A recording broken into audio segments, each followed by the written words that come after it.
Hey, what is up everybody? It's Animac here for AnimeUproar, and today we are diving right back into the increasingly dark and tragic developments in the Black Clover manga. Megicula, one of the strongest devils ever, the evil goddess, has found a way to manifest fully into this world regardless of what happens to the Qliphoth. And we just witnessed what might be one of the most tragic deaths in Black Clover. It's like Romeo and Juliet, but with devil magic, so let's get into it. If you enjoyed the Black Clover content on this channel and you want us to keep it going, you know what to do. Just leave a like and comment. It only takes a second, but it helps with the YouTube algorithm.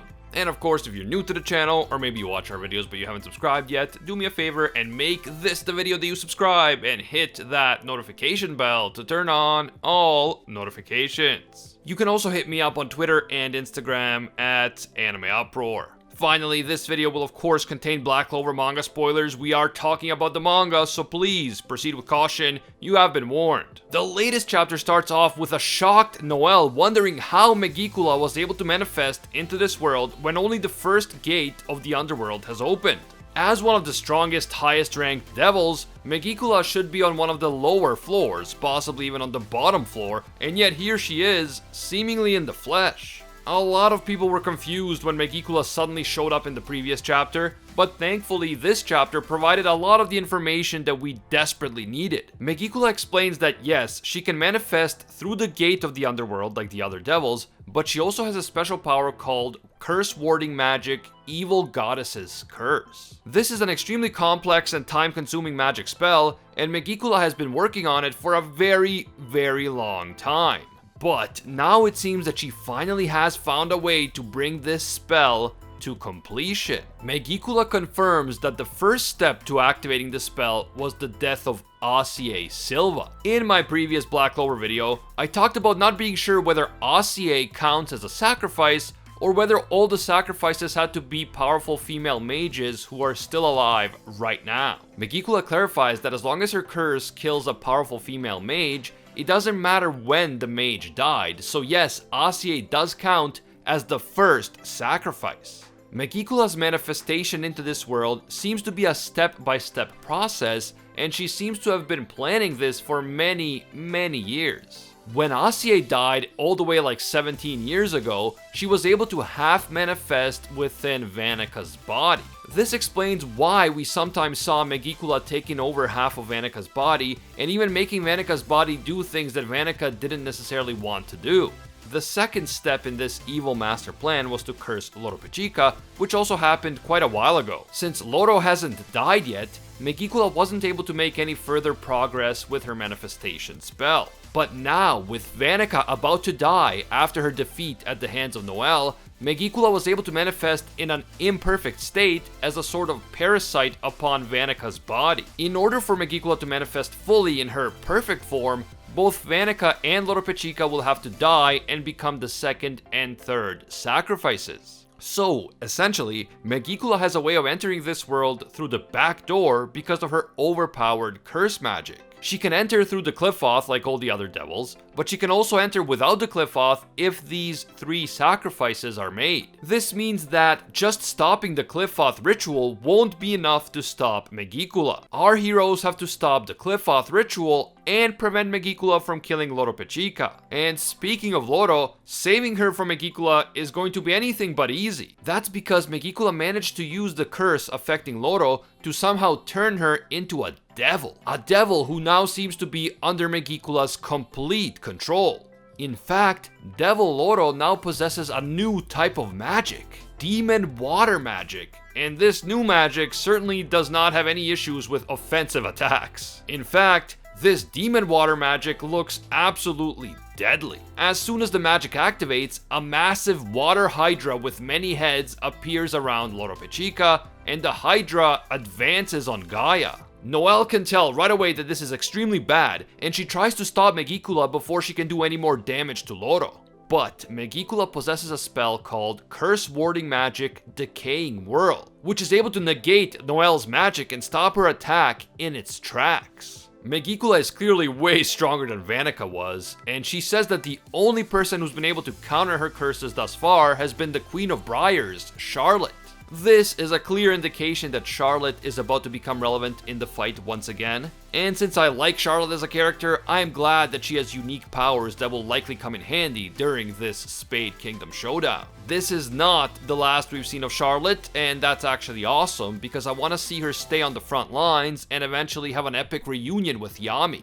Oh, and it's around this time that Rill remembers that, hey, maybe I should stop standing around and actually do something during this fight. Taking inspiration from Noelle's Norse mythology-based magic, Rill creates a massive picture magic spell called Twilight of Valhalla. But as cool as this spell is, and as amazing as it's definitely going to look in the anime, unfortunately Megicula's curse warding magic is able to counter it. And at the same time that this main battle against Megicula is happening, Gaia is using his true lightning magic to make his way around that demon Hydra in a desperate attempt to reach Lauro. Since Lauro couldn't use offensive magic in the past, Gaia put all of his effort into becoming the strongest attack mage in the Heart Kingdom. His goal was to battle all of the enemies of the kingdom in his queen's place, and he is just so loyal and so dedicated to Lauro, and he is determined to save her from this nightmare. But then, just as Gaia manages to reach Lauro's body, the devil Lauro extends her demonic arm and pierces straight through Gaia's torso, delivering what seems like a fatal wound. Man, Tabata really enjoys having characters stab each other clean through the torso, doesn't he? Does anyone have a counter for how many times a character got stabbed clean through in Black Clover? If you do, let me know down in the comments, but it has to be like a dozen. And just when it seems like things can't get any worse, Noelle's spirit dive runs out and she and Undine are separated. As Megicula declares that the good guys have lost, this tragic and dark chapter ends, and man, this was really harsh and really dark.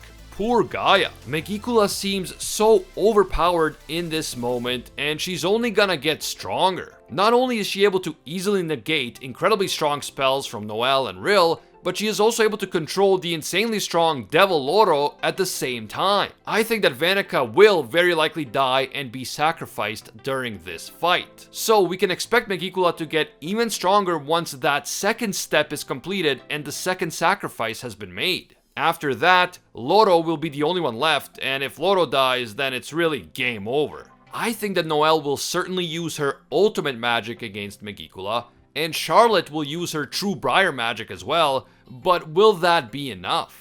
Judging by everything that we've seen so far, I don't think that this will be enough to defeat Megicula, especially not after Vanica becomes the second sacrifice, and this will likely make Megicula much stronger. I think that Noelle, Charlotte, and Rill will certainly put up a valiant fight, but with Megicula being so overpowered and the Devil Lauro also there, ultimately I think that Asta's anti-magic will be required to stop Megicula. I've been saying for a while now that I want to see an Asta and Noelle team up, so maybe that is going to be how Megicula ultimately goes down. Let me know how you guys think this fight is going to end down in the comments below. Also, we need to talk about how tragic Lauro's fate has been. After everything that she's been through with the curse and with getting kidnapped and possessed, she now may have just killed Gaia, her most loyal companion, against her will.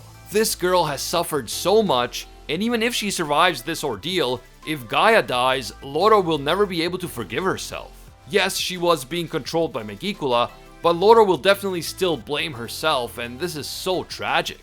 Not only is Gaia a faithful servant to Lauro, and not only has he dedicated his entire life to serving her, but there have been some hints that Lauro and Gaia have romantic feelings for each other. You better believe that a lot of people ship them, so this turn of events is going to be absolutely devastating both for the two people involved and for everyone who ships them. If Lauro and Gaia really were in love, and if Gaia really is going to die here, then this would become such a tragic Romeo and Juliet type story. And honestly, I don't think I'm ready for something that deep in Black Clover. What do you guys think? Is Gaia about to die at the hands of Lauro herself? Or is he going to make it? To be honest, based on what we've seen so far in the story, it could go either way. Also, do you think that Lauro is going to end up dying during this arc? Or will our heroes find a way to save her from Megicula? And finally, how are they going to defeat Megicula in the end? Let me know down below. If you enjoyed this Black Clover video and you want to see more in the future, please leave a like to let me know. It really does help. And if you're new to AnimeUproar, or maybe you watch our videos but you haven't taken the time to subscribe yet, make this the video that you subscribe and hit that notification bell to turn on all notifications. You really have to go through the trouble of subscribing, hitting that bell, and then selecting that option that says all. If you don't do that, you're still gonna miss a ton of our videos, even if you are subscribed. It's just how YouTube works.